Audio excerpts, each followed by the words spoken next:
social media. He does not inspire you, and his name is not Misha Collins.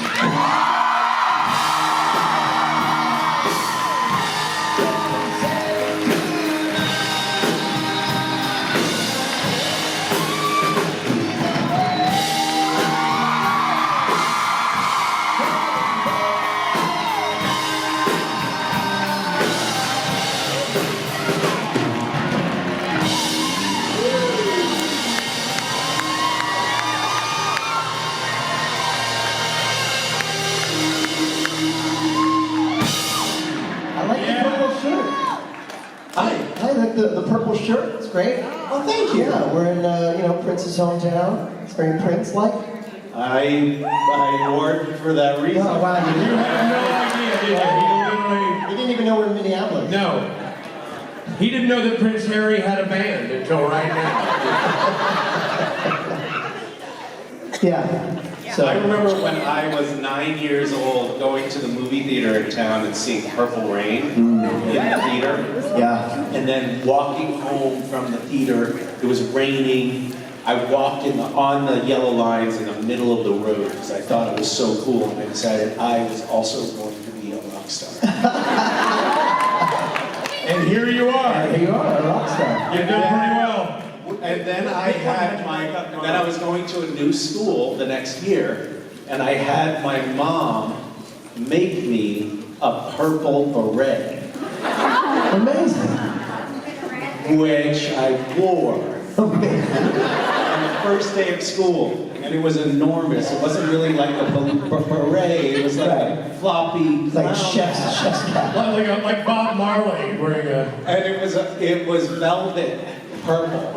And I thought everyone was going to think I was really cool. How did it work But out? that's not how it shook out. No. Yeah. No? Oh. Who's laughing now? Ha ha. Yeah. So weird. You're Misha freaking Collins. They can suck it. Yeah. All right, Reed. Have fun.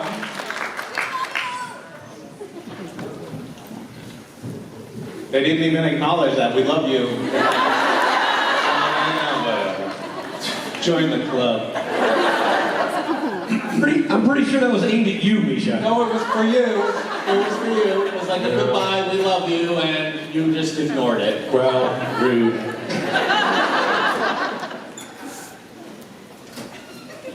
That brought back a flood of memories about the first day of school. That was at a time, this was, like a poor working mill town in Western Massachusetts where kids would use homophobic slurs as filler words. Like I say when I'm searching for a word, and they would have, every other word out of a kid's mouth would be some sort of a homophobic slur. It was like if you wanted to say something bad was bad, you'd say that's gay. Like that's just how we talk to each other. And I was dropping my kids off at school for the first day of school on Tuesday. My daughter's going to a new school, and there was a boy there who was getting ready to go inside, who was wearing a dress. And it was so cool to see my daughter clearly a boy, but not at all registering any kind of, it didn't faze her at all, which was just so awesome to see that there's been this arc in society. I think a lot of times I tend to be kind of cynical and think everything is going to shit, but every once in a while you see one of these little touchstones that remind you that actually things have changed for the better. I recently asked my kids what their pronouns were, just, because we do that now. My son said, I'm a he, Dad, and my daughter said, I'm a the.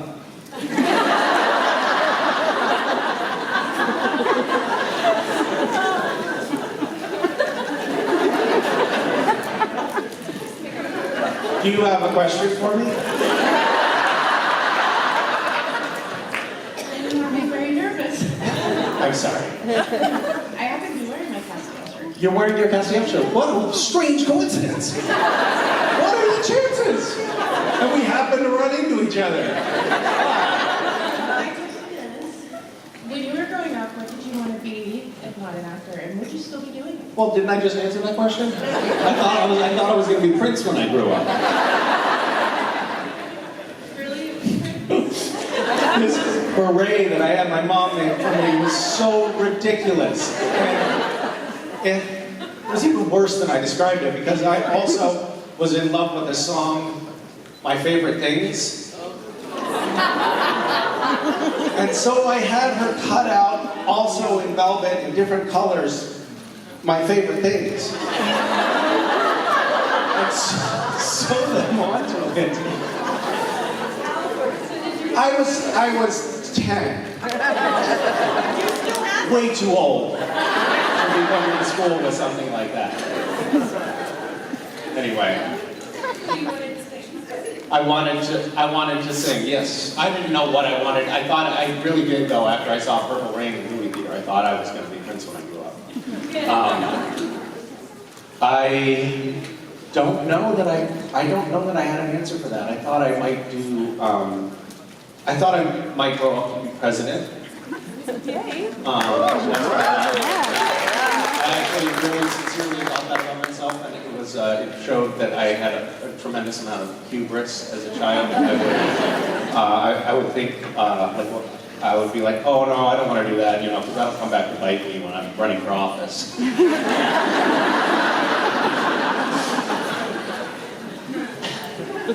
There are a lot of things that would come back to bite me. Yeah. What did you want to be when you grew up?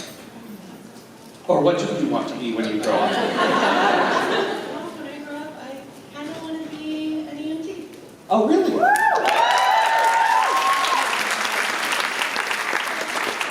So, But your boyfriend is one? So, does that mean he won't let you, or what's up?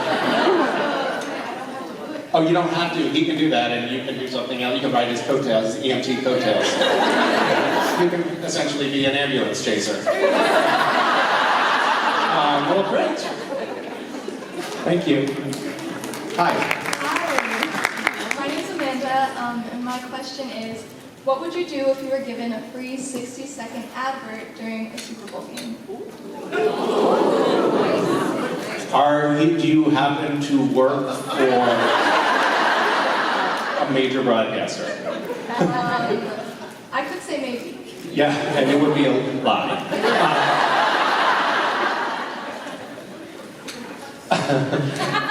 I don't know the answer to that question. I would love to work with a team of top-shelf neuroscientists to devise some sort of a mind control message that could subliminally, basically subjugate the entire population. Why don't more people do that? It seems like such low-hanging fruit. Thank you for your thought-provoking question. It's an interesting forum because we're all here. I think a lot of people bought tickets to this event because they enjoyed a certain television program that we're not allowed to speak about because it would violate union rules right now because there's a strike underway. So now we're all here forced to skirt around the issue, to awkwardly pretend we're here to talk about other things, like the Super Bowl. okay. And hats. So obviously, we're all here because you're the best. I like your redirect, thank you. I'd like to ask, who was somebody that you had a crush on when you were younger that was like a celebrity or... Yeah, That's not good. I was a nerd. That's something I've totally outgrown.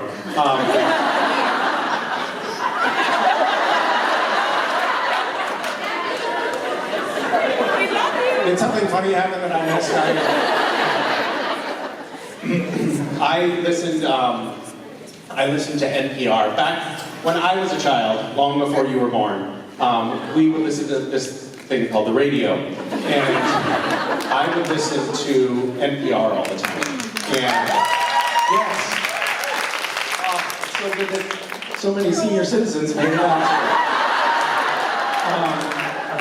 So I would listen to NPR ad nauseum, and there was this one NPR personality, Bob Garfield, who did these amazing radio stories that, to me, were kind of like aspirational guideposts. Like, I want to be like Bob Garfield when I grow up. He would do stories like, he did a story called Bob Garfield Goes to Nashville, and it was aired on All Things Considered, you know, sort of a tentpole show for NPR. And he goes to Nashville because he's on business for something else, but while he's there, he's like, I listen to hit country music songs.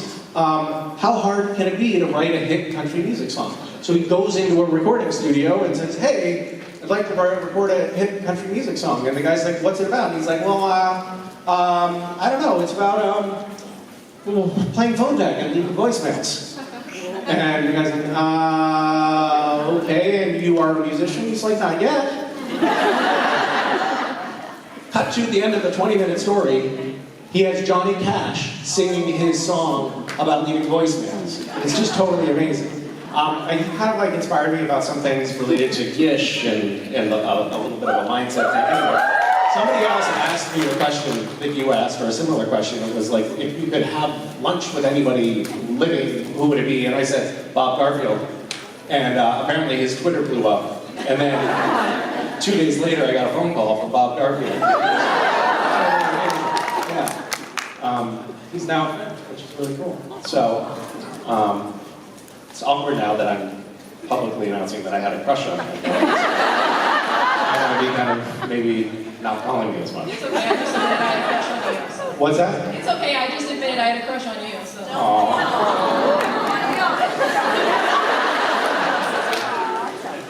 Hi. So mine is going to be one of those weird strike questions. Okay. When you're drinking soda and or beer, which way do you prefer it? Can, tap, or bottle?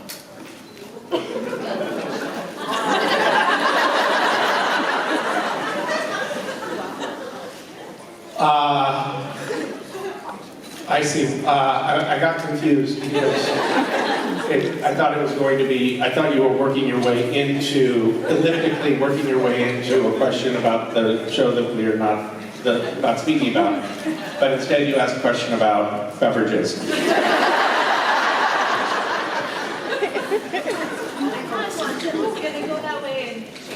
You changed your mind? What was your original question? Maybe I'll answer both. Okay. Or neither.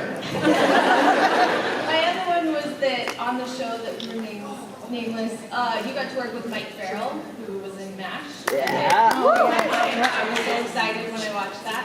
And so the question is, what's it like to work with him? But also, is there any other actors, you know, from shows that you watched when you were younger that you would like to work with in the future?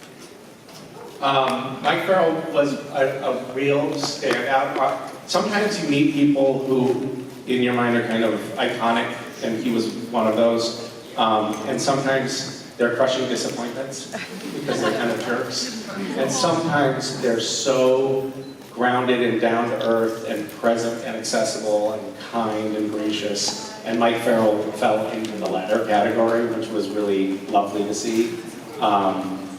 It's nice when you come across people who have had great success in their life, and although really, how successful could he be if he ended up on that show? If he came and guest starred on our show, something must have gone terribly wrong. But yeah, I do too. He's really lovely. I don't know. There's so many people that would be really cool to work with out there.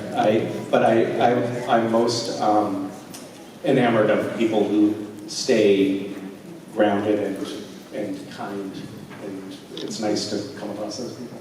Well, I appreciate that you're one of those people. Oh, well, you don't know that. Thank you. Hi.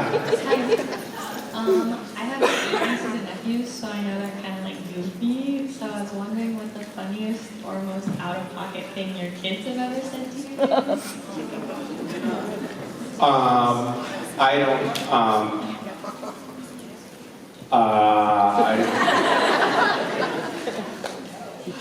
I'm thinking, and there are a lot of things that are coming into my mind. They say things that are funny all the time. For some reason, what's popping into my head is my daughter was in the bathroom. We were at the dinner table, and she said, "West, come here." And he said, "Why?" And she said, my poop looks like a penis."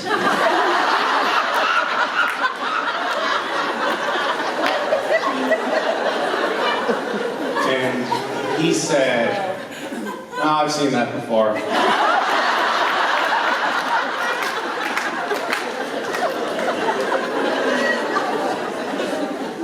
I'm sorry that that's the first thing that popped into my head. We have to move things along here, and I can't take time to filter, so that's what Sorry. Hi. Hello, I'm Misha. So I just want to preface my question with saying that I love your poetry collection. Some things I still can't tell you. Thank you. So my question is just like, have you been writing anything? Like, what was your last poem? What was it about? Anything like that? I have been writing a little bit. I've been writing some poems, and I have been writing a little bit of, I've been writing some short stories. I know that most of you write short pornographic stories, but this is...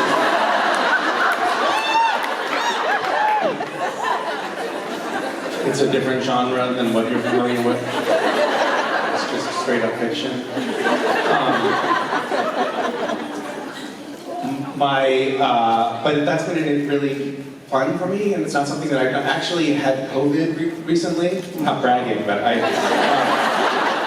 had COVID recently, and it was kind of great because I just was stuck in the house by myself for a few days and had occasion to just while away the hours, and picked up a pen and started writing some short stories. And I have loved the process. It's been really cool, and it's something that, for whatever reason, I haven't done for decades. I think poetry is good if you have acute attention deficit disorder and want to just focus on something for 15 minutes because that's all you can muster. But it's been nice. I've had a little bit more breathing room in my life lately, partly by design and partly because there's a strike going on, and so I'm not employed. I'm sort of lying. I probably would not be employed anyway, but it's afforded me the opportunity to do some writing, and I've actually really loved it. Yeah. Thank you. Yeah. Hi. So, I'm a big breakfast girl, and I was wondering what your favorite breakfast food was. Well, I love eggs. Yeah. I love the smattering of applause there. It's like there's egg people in the room. But who are the rest of you? Like, pancakes? So there's a lot of people here, Midwesterners. Like, there's one word that is being shouted louder than others, which is bacon. Yeah. Okay. Coffee. Cold pizza. Not a food.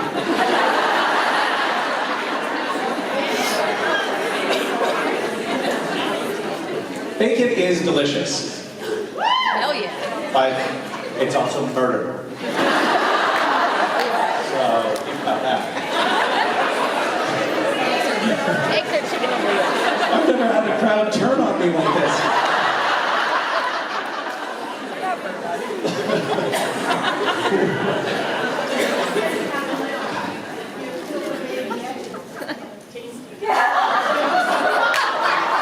Don't talk about eggs like they're babies. Don't ruin my favorite thing.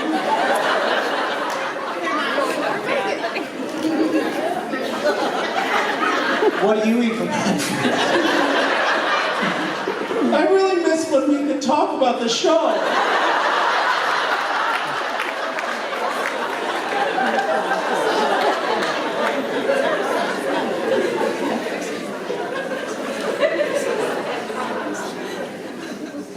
I brought my daughter to a new pediatrician recently, and my daughter had she said, let's get to meet each other, kind of survey questions. And she had a bunch of questions, like, have you started having your period? And I was like, oh my God, she's 10, what?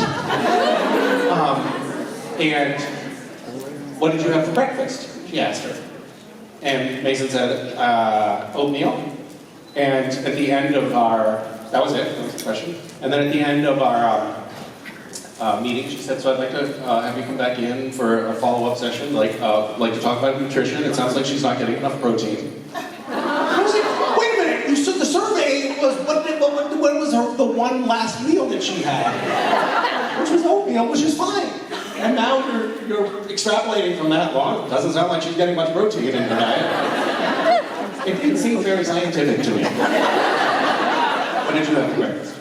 Well, I love cereal. I love cereal. Oh, did you have that today? No. I'm so sorry.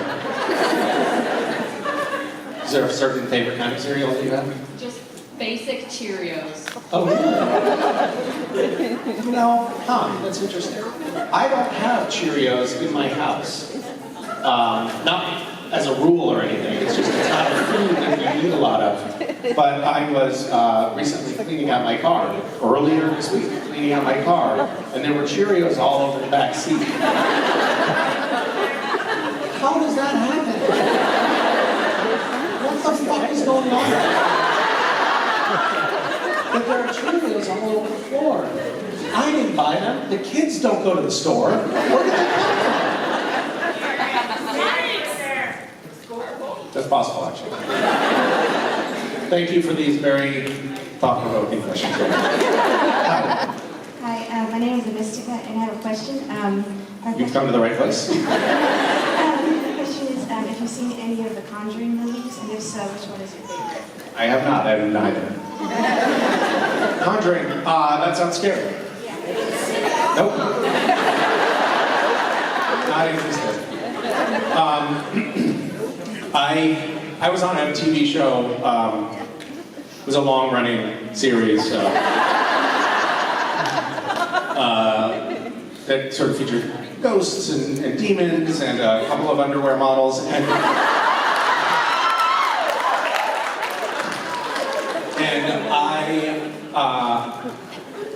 I found out that I had been cast in a role on this show.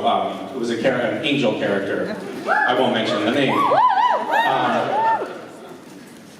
And so I thought I should watch a bit. Bone up, as they say. And I watched the first episode. Not all of it, of course, because it was terrifying. I was like, I've had enough of this. I will muscle through it. It shouldn't be too scary on set. I'll see the crew around. I'll know it's not really happening. Turns out it was also terrifying on set.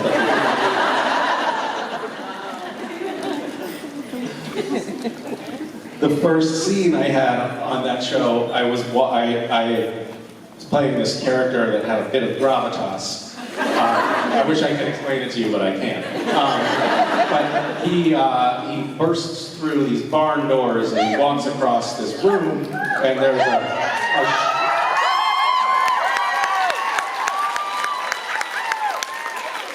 a shower of sparks as the light bulbs, the overhead light bulbs burst. There's a shower of sparks coming down, and I'm walking through, and I'm supposed to be stoic and unfazed. I'm also getting shot as I'm walking across the room.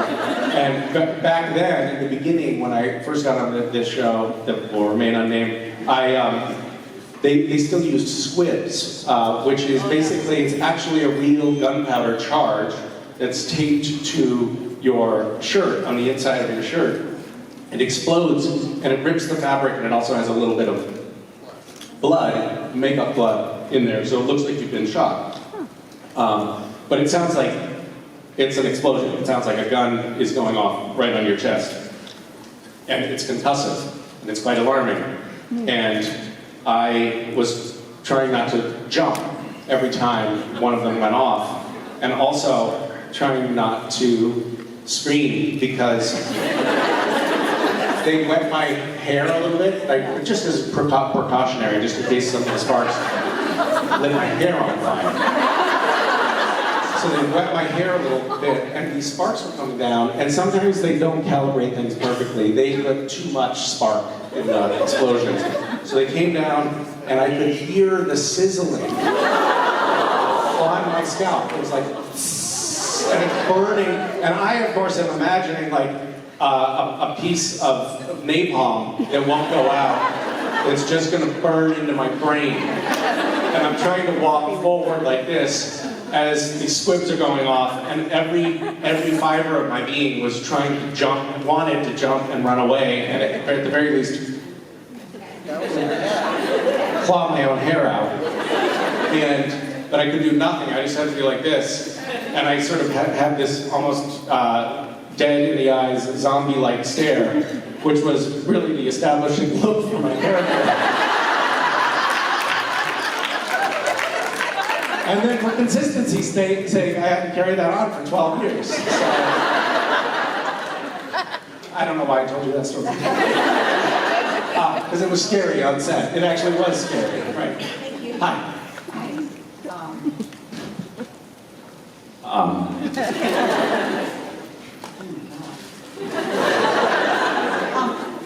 Yeah, okay, so,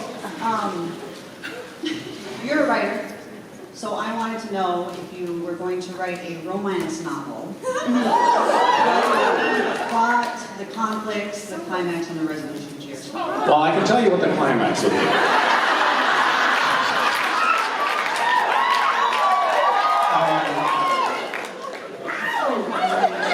You can start there if you want.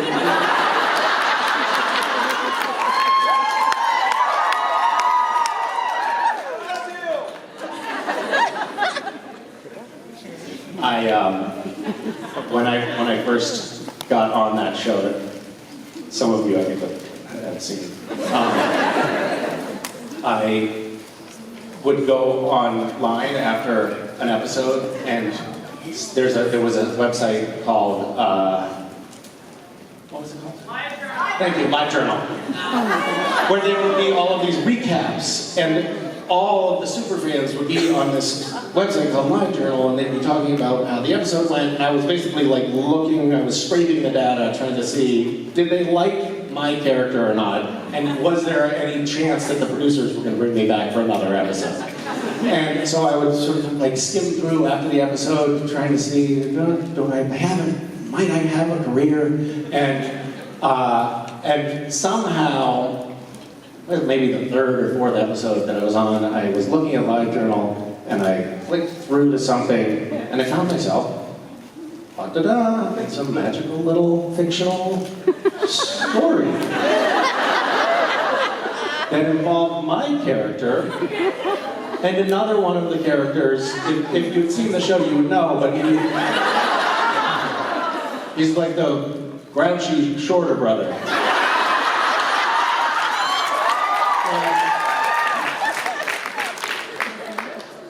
And my character was the angel, and the angel and the grouchy brother were doing things to each other that I was pretty sure wasn't in any of the actual scripts.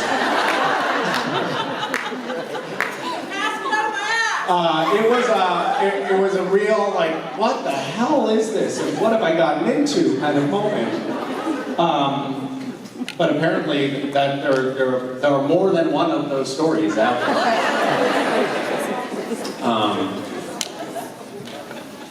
Which story is yours? You know, I like your style. You came up to the microphone with this artifice of shyness. So, you pretended to be nervous. And then a minute or two later, you're like, all right, so tell us, what porn did you write? I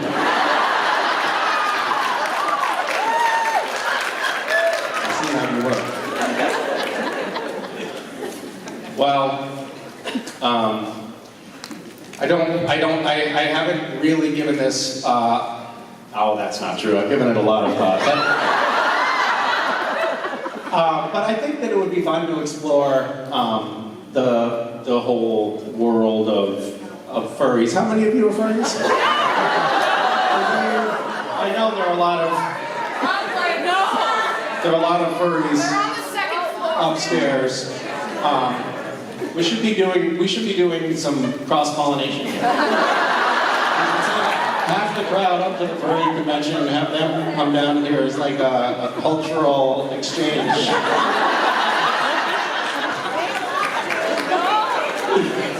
I mean, we're not allowed to talk to her about our show anyway, so what the hell, what difference does it make? It'll be more interesting for you, I'm sure. Anyway, I would certainly write about a squirrel and a moose.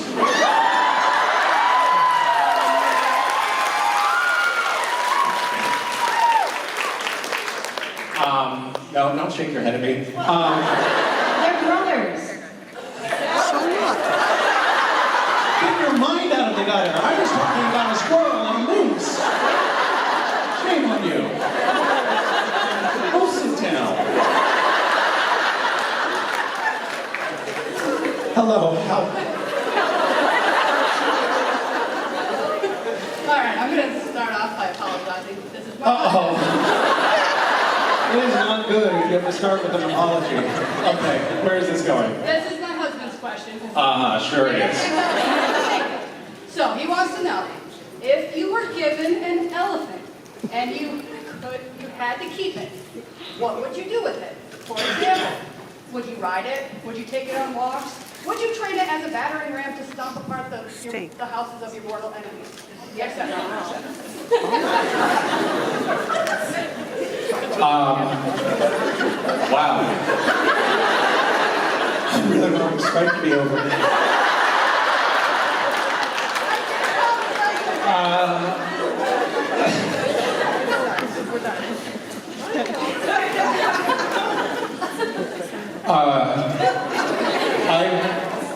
I refuse to answer your question.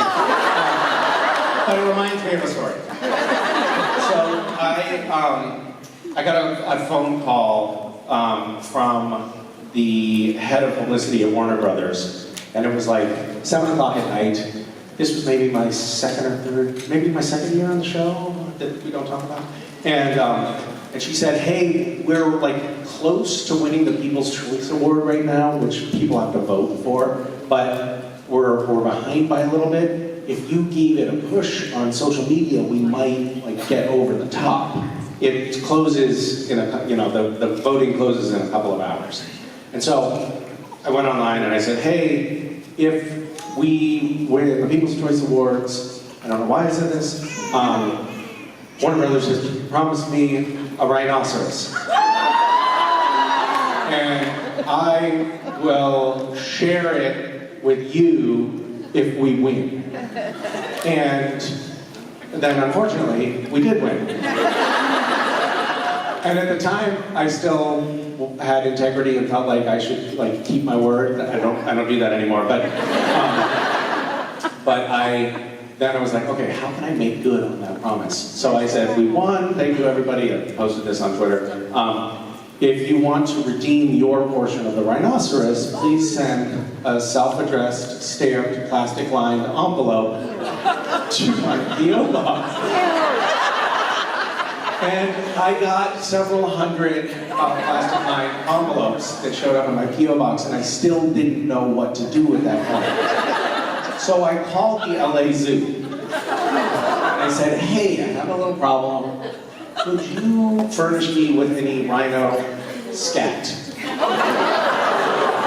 the rhino exhibit? And they said, we'll have to check with the zookeeper. They called me back in a couple of days and they said, no fucking way. So now I'm up a creek without a paddle because I don't know what to do. And then I had an idea, which was, I know what I'll do. I'll just send them pieces of a picture of a rhino. That's fine. But then I felt like I was kind of cheating them. So I got these 3 rhino puzzles. And those puzzles, I took one piece off each puzzle and then sent them out, and people had to reassemble the puzzles and to find their team. And then those teams had to participate in a scavenger hunt that I ran, which was just, the whole thing was just a way for me to try to make good on some weird promise. And no step of the way did I know like what was going to happen next. And then that ended up being the genesis of Gish, my scavenger hunt, that then went on for like...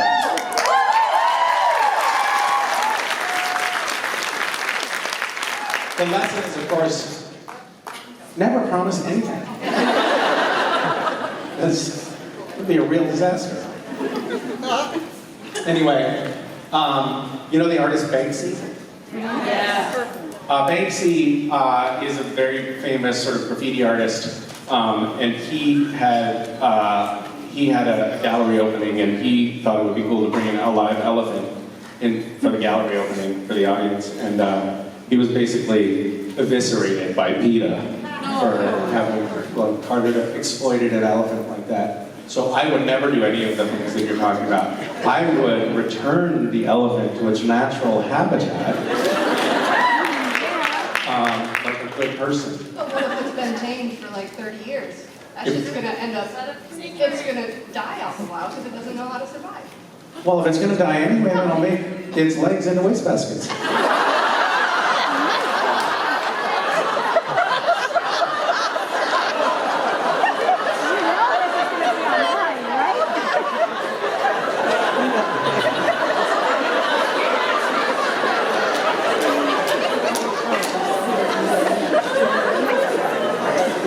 I'm sorry.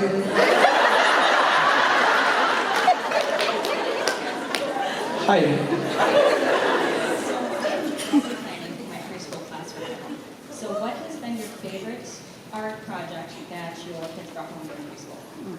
What is a favorite art project that the kids brought home from preschool? Yeah, because I'm lessons from them, so I need ideas. My kids in preschool were at a Waldorf school, and they do a lot of felting and knitting, and the Waldorf, I don't know if you have heard of Waldorf or know what they do, but basically the idea is they're basically trying, they do all these little art projects, and then they have like an elves fair, and then they sell all of the, little elves, felt elves that they made, and wreaths and things like that. And so in preschool, the kids and the parents were obligated to make these things. In fact, it was like indentured servitude. You had to work your fingers to the bone, felting and knitting. And so, for me, my kids, the crafts that they brought home in preschool is actually traumatic. It's actually kind of triggering for me when you, Yeah.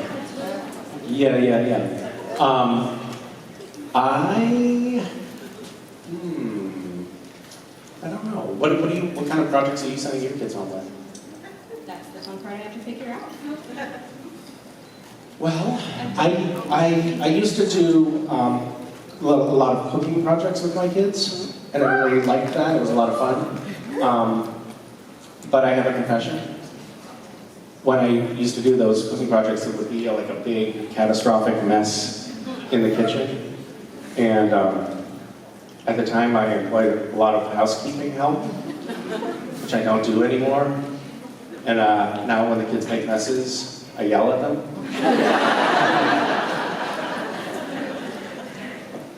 We wrote this whole cookbook about how to teach your kids how to cook. And you have the book? Yeah, well, it's great. And there's a lot of actually really salient wisdom in there. And it encourages you to make messes that no working parent could ever deal with without a full-time housekeeping staff. What's that? I said I'm not going to send them home with a disaster that they have to bring home. Please don't. You know what is a disaster? I'll tell you. Glitter. Glitter is terrible. Glitter is worse than carving out elements to make wastebaskets. My ex's mother bought the kids this like giant box of glitter, like 500 different kinds of glitter, and my daughter, when I wasn't looking, mixed them all into one pot, and then decided it was fairy dust, and went around the house like this, throwing glitter.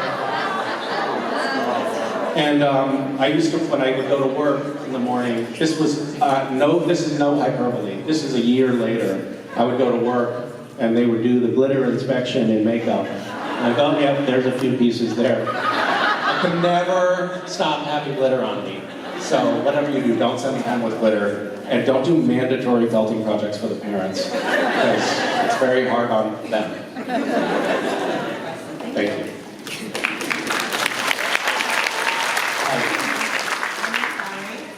First, I wanted to just say that I'm so grateful you get to be a part of this amazing show that we can't talk about. It has done a lot for me through the years.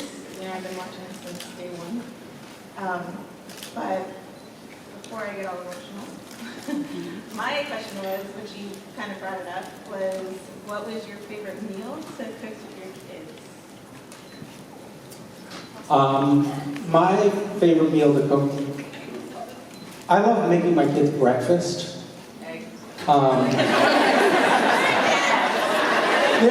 They're not huge egg fans. I mean, they'll eat eggs, but it's not their favorite thing. So it's usually, something in the sweet and high carb family. Shit, maybe they're not getting enough protein.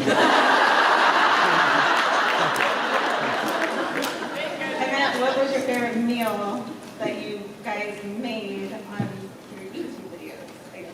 Well, I think that my favorite is the pasta with jam sauce we made on the YouTube videos. That was pretty great. Just because it was so disgusting.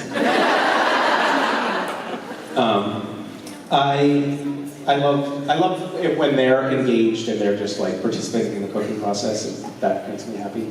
I have a big soft spot for cooking in general, and it feels like it brings the family together.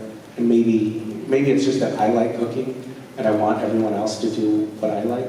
That's possible. I'm not sure. I have 5 kids. You have 5 kids? We're a blended family. What does that mean? You remarried and my husband had 2 kids from a previous marriage. I had 1, and then we had 2 of our own. Back to back, they're Irish twins. So the house is pretty crazy. They're 11 and under. So we try to do some cooking projects here and there, and it's just chaos. So that's a lot of well, they say many hands makes light work, right? So it's probably much easier with the 5 kids to get a cooking project done. You would think that. Yeah. You would think that, so. Is it fun having the kids integrated well? It is. It does, there are those moments where I'm like, it's pretty crazy.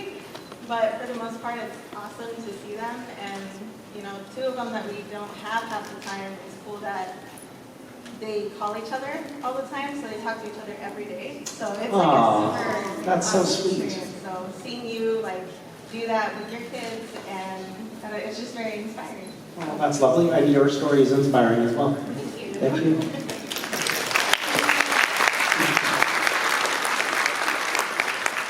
Hi. Misha, my name is. Hi. I had a lot of questions I could have asked, but I can't. So I'm going to be a total nerd. I'm going to tell you I'm a huge shark lover. Okay. I was going to ask if you are, and if you are, or even if you're not, what your favorite shark might be. Baby shark. Well, this is a great question. What is it about, can I turn it around on you and ask what it is about sharks that you're so excited about? Are you like a sharkologist? Yeah. A home fan. I don't know. It just, I saw a certain movie when I was very young, and I had the opposite reaction. I can talk about that, right? Can I? It's not my, I can talk Jaws, is that what you're talking about? Yeah. But it had the opposite reaction to me. Like, I just fell in love with sharks. Do you hate people?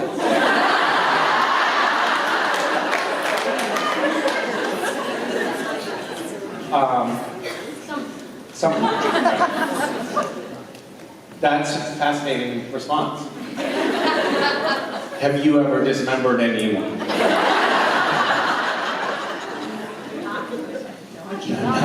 Not that I know of. Funny story. Great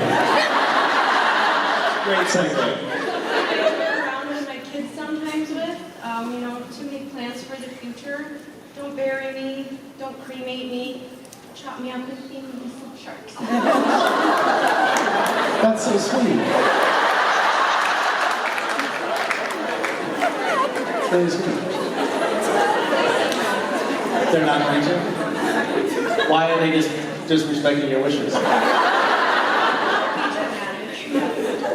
I was, a few years ago, I was at a memorial, and it was on the water, and the person who had passed wanted to have their ashes scattered at sea, and I was asked to throw some of the ashes into the water, and myself and the rest of the group was more downwind than I am.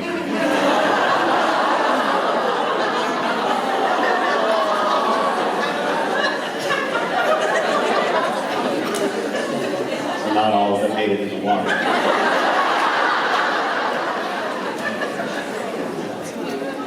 Right. Is that glitter on your face? Oh no, it's grandpa.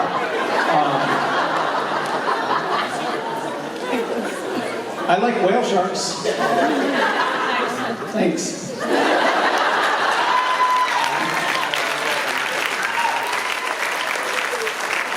Hi. Hi. This is so hard. I don't know what I'm doing. Okay. Neither do I. I had to write this down. It was going to bother me if I didn't come up prepared. Okay. I apologize for reading on the stupid screen. That's it. So, talking about writing, would you rather write a romance novel about one of these two classic situations? There was only one bed, or two people have to do a very specific physical thing with each other or they will die.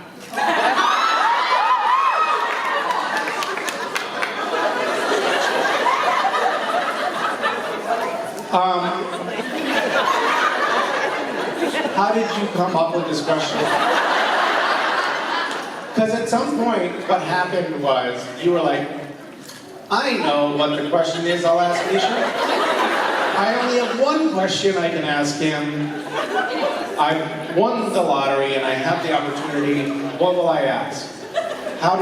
What was the thought process of what it was? A friend of mine from previous conventions has tried asking versions of this question before. And so we finally wordsmithed it.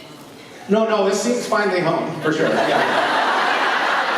Like a couple years in the works. Well, the hard work really shows, so thank you. I think that there's a lot more. I think that the whole motif that we're all so frankly tired of there was only one bed, it lacks a certain drama. You know, it's as if like, oh, we just happened into this situation. Whereas you have to physically do something. And I think with the other person, and I think we're not talking about like moving a piece of furniture. Yes. That has there's a certain dramatic tension there. Like, oh, maybe we don't really want to do this, but maybe we do.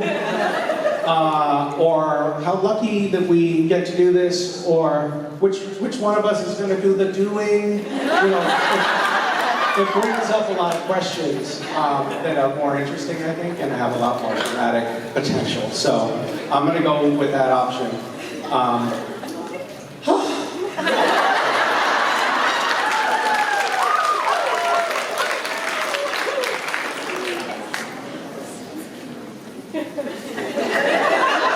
I mean, to be honest with you, the strike,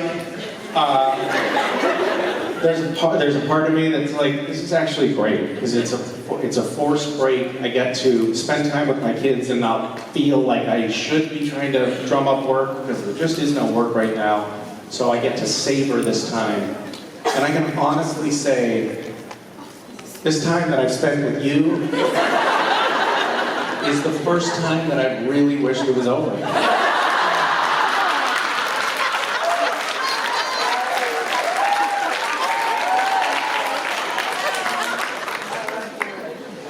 I don't care if I don't work. I just want to not be on strike. I don't even want to ask you a few other questions. That's how I feel now. It's not you. It's just the circumstances and the questions. Dare I ask? Okay, great. What's my favorite concert that I've ever been to? Yeah, definitely Loud and Swing. Loud and Swing is my favorite band. Loud and Swing is the best band in working in America or abroad today.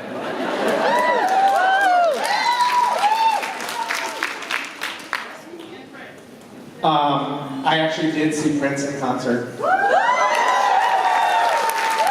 was pretty awesome. It was pretty sequency. I think that might be actually the answer, by the way, which brings things full circle here. It's kind of amazing. You have been at the center in the last few years here of a lot of national political spotlight, and I'm sorry for the traumas that your city has been through, those of you who are actually from Minneapolis.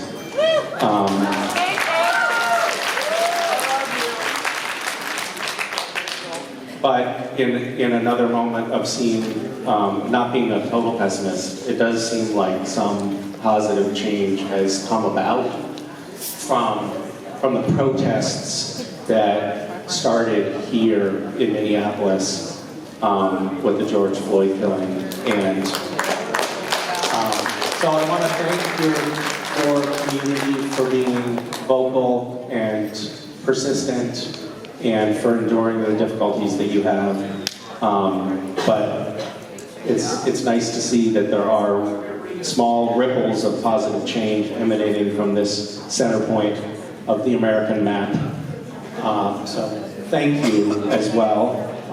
That's a thank you from far afield in the U.S. And you're also at the, now I'm going to do just a little pitch, you're also at, in the heartland where your vote really matters.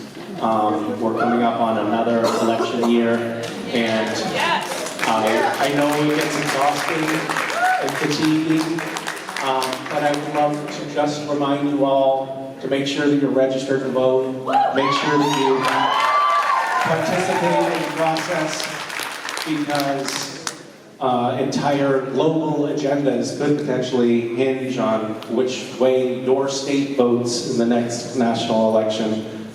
You are actually very, very powerful members of the American electorate. And I'm gonna, since I can't talk about my show, I'm gonna talk about that for a second.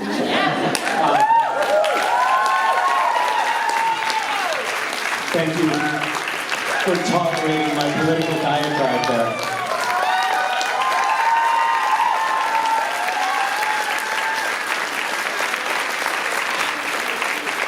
sometimes when the band comes back on stage, the audience at these conventions will go like, "No, go away!" Like, "Oh," and you all were like, "Yes, thank you, save us." For God's sake! Longest, No, we don't want to do. We like. longest hour of their lives. No. Yeah.